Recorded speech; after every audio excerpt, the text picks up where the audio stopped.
Hey everybody. I'm going to give this a couple seconds. Well, first of all, I'll start with my whiteboard because why not? Rethinking how it works. My apologies. There are some technical issues going on this morning. If you have been following along and watching the past few days, I've been able to use the Be Live platform, and that's been really awesome because I've been able to kind of bring comments up on the screen, and it's just looked really slick and sharp. Melissa, hi, and Miranda, thank you. I'm so glad you're able to be here. Hopefully Karen can show up. I saw that Karen was waiting on the other one. Oh, cool. I think I see Karen there too. But Be Live this morning, when I clicked to go live, it said, you know, uh, sorry, not working at the moment. Try again in a few seconds. And I kept trying and trying and trying, and it was 9:05, and I knew some of you guys were here waiting to watch live. So thank you for your patience and for switching over and being here. And I hope I don't lose out on anyone who wanted to be here live with that other reminder. But I'll keep trying with Be Live. I thought it was really great, and I'm hoping it was just like a temporary glitch this morning, but I didn't want to keep it me from showing up with you this morning, Saturday, 9 a.m.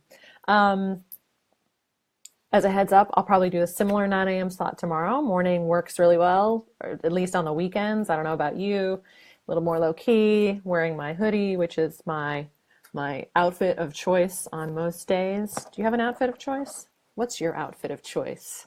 Please tell me. Like, what's your typical uniform, your life's uniform? My life's uniform is a hoodie and jeans. Okay. Specifically, this hooded sweatshirt and one other hooded sweatshirt that I've had for years.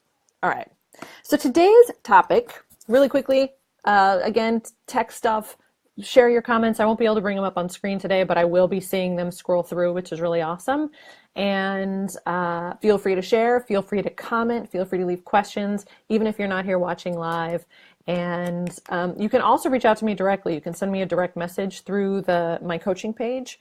It's been awesome hearing from a few of you in that way. And we can also connect through a direct conversation if you want over at allegrastein.com/coaching. I guess I'll put that in here. And that's a way that you can set up a time to talk directly if you want to have some direct help implementing this in your own life, which I have seen and know can be super powerful. So, okay, today's idea is a bit what I wanted to do today, and I hope it helps you, is try and explain what happened to me when I started thinking about this thought stuff. I love thought stuff, like just thinking about thinking. When I work with clients one-on-one, there's just a lot of that. You know, where is our thinking today? How to calm down our thinking. Hi, Christine. It's awesome that you're here. And I had this conversation with someone last night just about this whole idea, and it was a bit of a debate. And the debate actually helped me get really clear on what it was that was this light bulb moment for me that kind of started this whole cascade of curiosity and questioning and all this stuff. So I'm going to go back to my little whiteboard. So you have to imagine, I think the typical thing with life is like, this thing happens, okay? Whatever it is. Someone, something, dollars, cents, you watch a movie, someone says a word, you get an email, you have a certain number in your bank account, someone says something, hi Kara. Okay, so here's this thing that happens in your life, and things are happening around you every day, all day. The weather, your car, a phone call, an email, your partner, your kid, whatever. And here you are, or here I was, okay?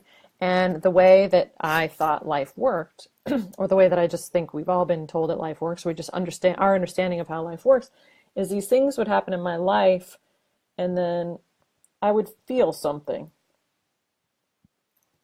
Okay? So here's this emotion that I had in my body, an emotion being like a sensation. So things happen, I feel things. Things happen, I feel things. I get in a fight with someone, I feel angry and sad for a while. I repeatedly ask my kids to put away something, they never put it away. I feel something. This thing, and then that feeling. What happened about, I don't know, maybe it was when I started coaching. When was that, Miranda? When did we do B school? Like 5 years ago? 4 years ago? I should probably know. is all of a sudden I was presented with this idea that there's something else in this equation, that it's not thing happens, feeling happens. But I started to consider this idea. Hi, Christine. Whiteboards are totally my thing. If you saw my wall over there, like I've got two huge whiteboards. When I do in-person sessions with people, I always have my whiteboard with me. It's like my favorite thing. So this idea that kind of that hit me 5 years ago when I kind of started on this journey of coaching and learning about thinking and all this stuff was that there's something else in play, that it's not thing, feeling, and it can happen like that, right? You see something or someone says something and it's like you're filled with feeling. So it feels like they're connected, like this causes that. That there's something else. That between the thing and my feeling is this. The best picture I could come up with this morning was a lens. Happy to have you here too, Erin. Good to see you. Was this lens. And that the lens is actually something in me. That it's a combination of things. It's like my stories, my thinking, my whatever.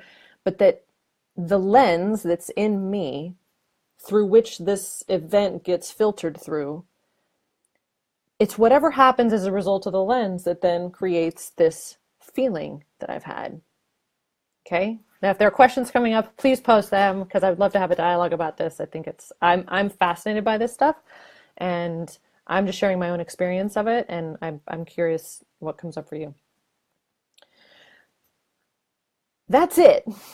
Like that was it. This is kind of the core, the heart, the moment that it was for me, that there's something in me through which that external thing gets filtered through, and this thing in me is what's creating my emotional experience of life. And we all have emotional experiences of life, right? We're all walking around responding to our feelings, having thoughts, feeling discouraged, feeling happy, feeling joyful, feeling calm, feeling unpleasant, pleasant, feeling excited, feeling centered. We just are like these emotional things walking through the world.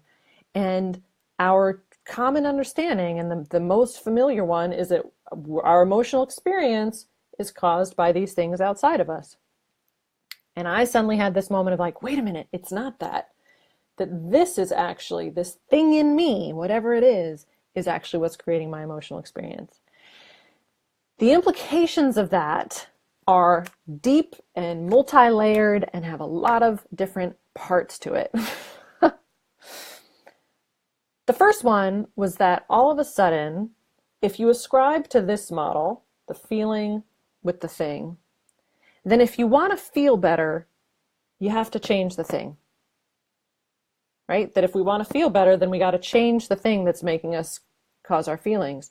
So we put a lot of effort into changing this, with the belief that if we change that, then this will change. Okay, that's in the old, like the common understanding, the one that a lot of people come to me with. Like, well, if I just get this, then I'll feel okay. If I just get all of my stuff set up, then I'll feel motivated. If I just get enough money, if I make this, then I'll feel happy. If I just move, I'll feel whatever. We kind of have these inside out or outside in connections to ourselves. So the problem with that, the thing that I suddenly realized, is that if that's how I want to keep living, if I want to keep kind of going on that way, then how I feel is going to be tied to whatever happens outside of me. That I'm kind of like a pinball, that if this changes, then I'm going to change. And if this is okay, then I'm okay. And I'm going to be constantly trying to manipulate what's happening out there as a way of feeling better. And what I realized is that actually is like a never-ending fight, because you're essentially trying to control things that you can't control. I think for those of you watching, we've lived long enough to realize that we don't have much control over anything. We don't have control over how people act. We don't have control over things outside of us or on the things that happen in our world. That doesn't control being different than affecting change. Don't get me wrong. But that, like, I like using the example of when someone says something and we think, well, if I can just get that person to change, right? If I can just control that thing, then I'll feel okay.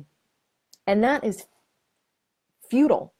We spend our whole lives fighting and living under this idea that if I can fix that, then I can feel what I want to feel. So what happened was then I started to think, well, what if it's not this? What if I don't have to change that? What if this can stay exactly how it is, but I can manipulate that I can manipulate this lens, that this lens that's within me, I have control over and I have responsibility for. And then I can change that, even if those things don't change. That was really big for me. Really big for me. And I started with very simple things. Because here's another thing that happens when you consider this, is there can be a lot of resistance around like owning and responsibility for emotions. I don't know if you watch this, there's this podcast, it's called Invisibilia, and I'll post the link on the page. I encourage all of you to listen to it because the first episode of the season, or the first and second episode, are all around emotions and the science behind where emotions come from, and it's fascinating. And the woman who is speaking on this whole idea of emotions and the internal experience and our emotional experience of life, she understands that the things she puts forth scientifically can be very challenging, especially in extreme cases, in cases of trauma, in cases of violence, right? Those examples are incredibly tender moments. And it's when I consider this and when I talk to other people about it, it's very common to want to go to those things, to go to the most powerful, the most painful things. For me personally, I found that when I started playing with this idea, it helped me to stick to things that were very simple, that were not too hot. Things like, the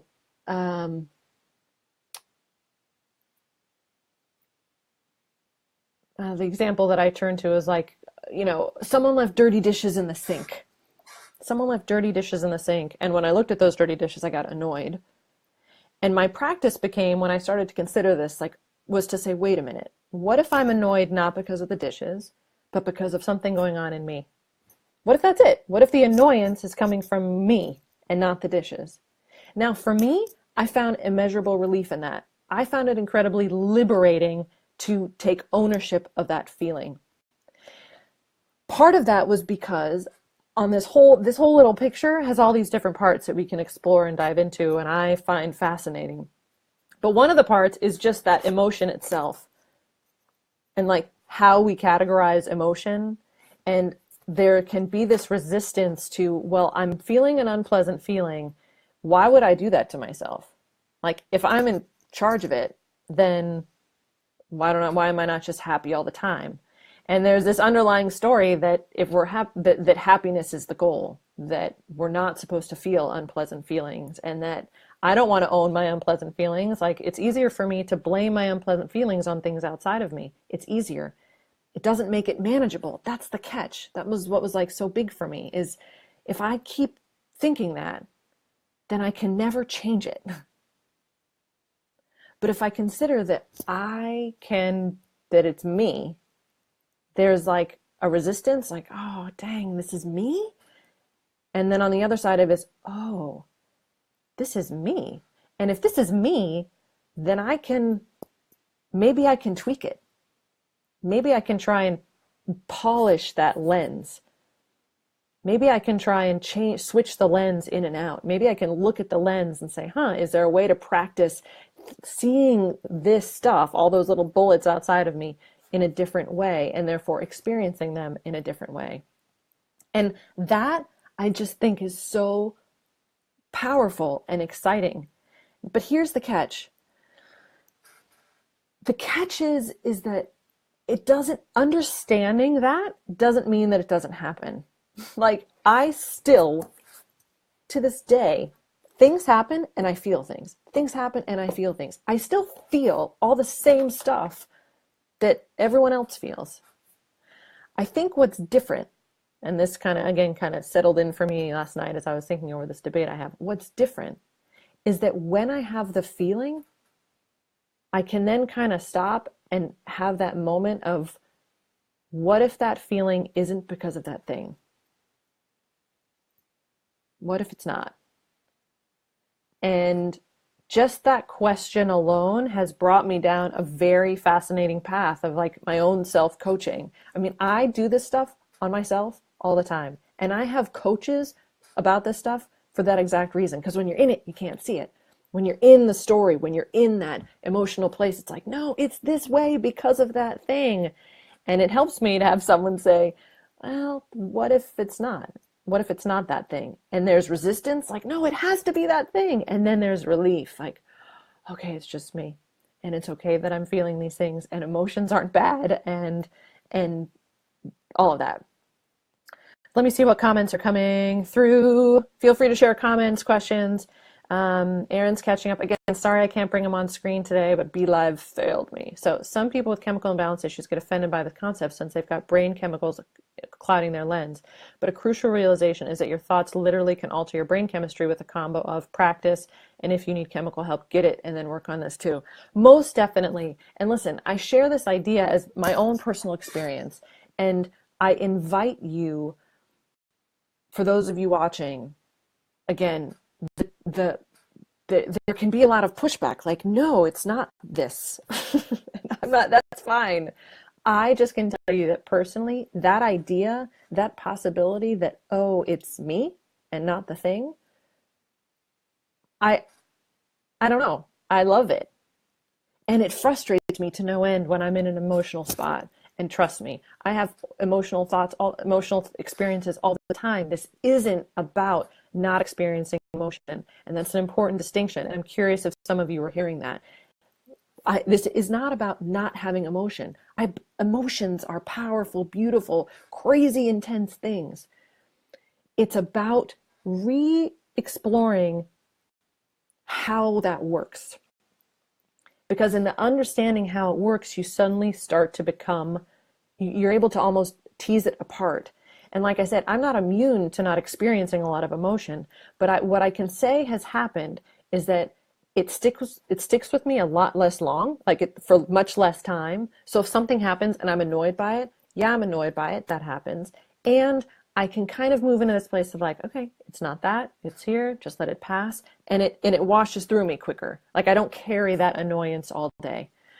Another thing that's happened is that I do think that I'm generally less annoyed, that because I've been practicing this on myself for so long, that I am not as volatile. I'm not, and I don't know that I would have ever considered myself like volatile emotionally, but I experience deep emotions, and powerful ones and unpleasant ones.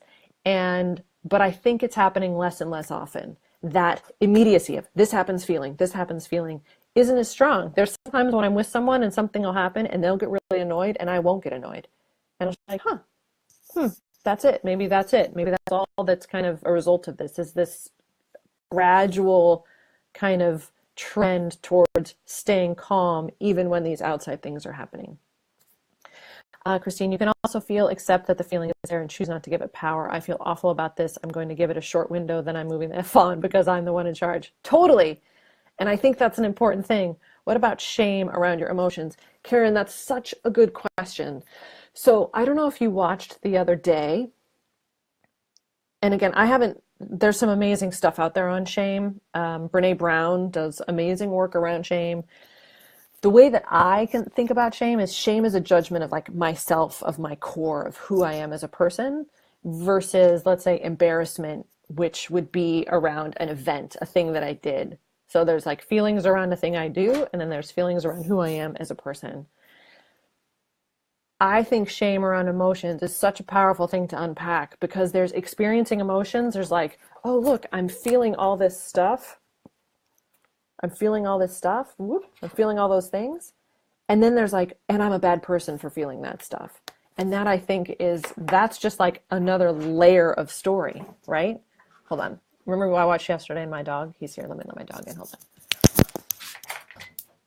Come on.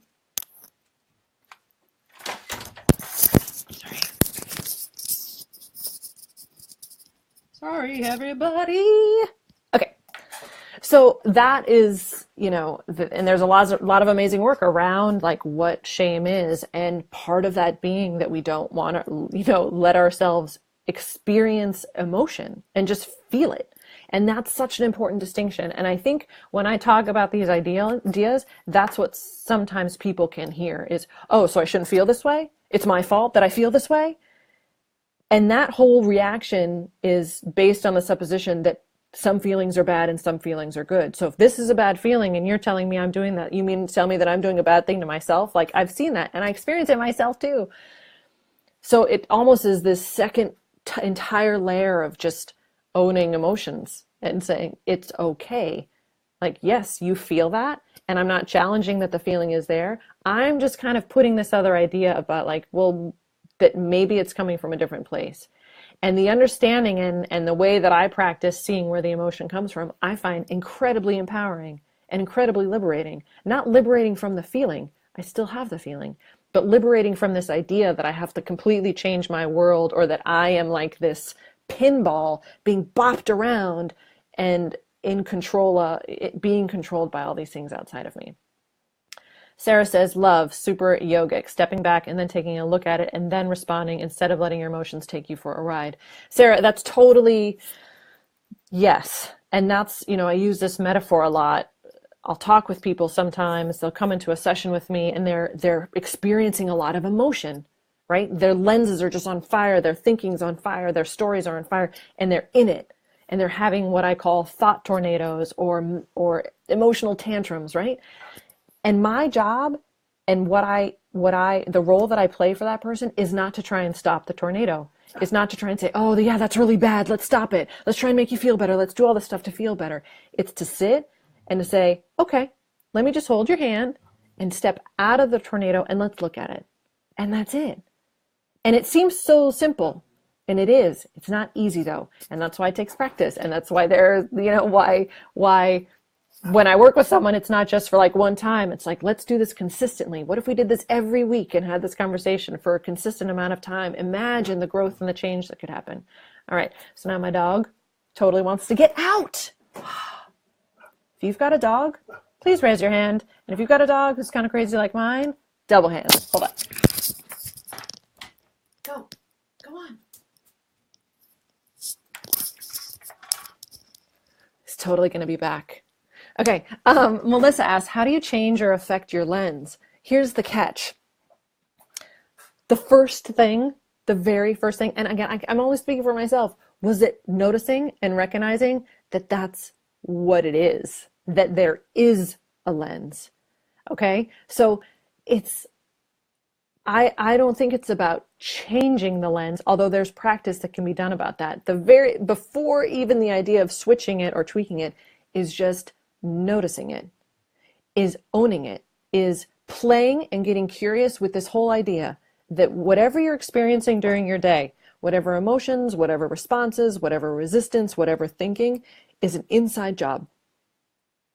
And sitting with that and just playing with it. And like I said before, pick something simple. I have massive triggers, and when those triggers happen, they just flood me, and I end up in thought tornadoes for days at a time. And I have to sit and really trust, and really, really trust, like, this is temporary. This is a storm. I am not this feeling. I don't want to take action out of this feeling. I've told the story before. Maybe some of you have heard it. Like, good morning, Elsa, by the way. Maybe some of you have heard it where,